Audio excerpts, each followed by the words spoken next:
One of the favorite places I've discovered in our diocese is Natural Bridge State Park. It's in Sauk County. There's this beautiful stone natural bridge that's been worn away by time and water and wind, and it's a beautiful place to visit. It's a great place to hike to.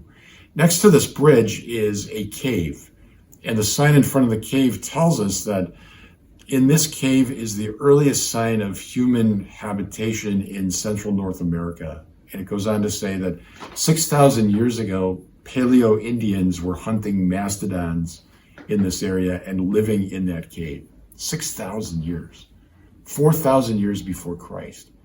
It's hard for us to wrap our minds around 6,000 years ago and just the passage of time, the length of time. I remember as a kid asking my mom who created God. So I was trying to think that through, and she said, you'll never figure it out, but God always was, and God always will be. So I was trying to picture like going back in time 1 billion years and God being there, going forward 1 billion years in time and God will be there as well. 3 theology degrees and 54 years later, I still can't figure it out, as none of us can. You know, the eternity of God, the endless nature of God's existence. God always was and always will be. When we're beset with problems, when we face difficulties in life, the context of knowing that God always was and always will be gives me consolation, because we realize that our life is just a little puff of smoke. It's just a breath of wind. It's just a blip on the screen. Even if we live to be 100 years, what is that in light of eternity? And so when our minds and hearts are fixed on what is eternal, it gives us some space and context to put in perspective our life here on earth.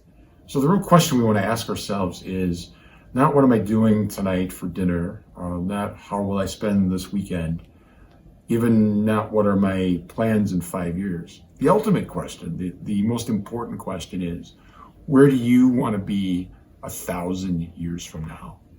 And of course the answer is we want to be with God in the kingdom of heaven. That being true, we work our way back then and say, how can I live this day, this moment in union with God so that I'm preparing myself day by day for the wedding feast of heaven, knowing that that's my destiny, that's my goal. That relativizes all of our problems and difficulties and situations. All of this is passing. What remains is God and those who will live with him for eternity. God always was and always will be. We draw strength and consolation from that fundamental, mysterious truth.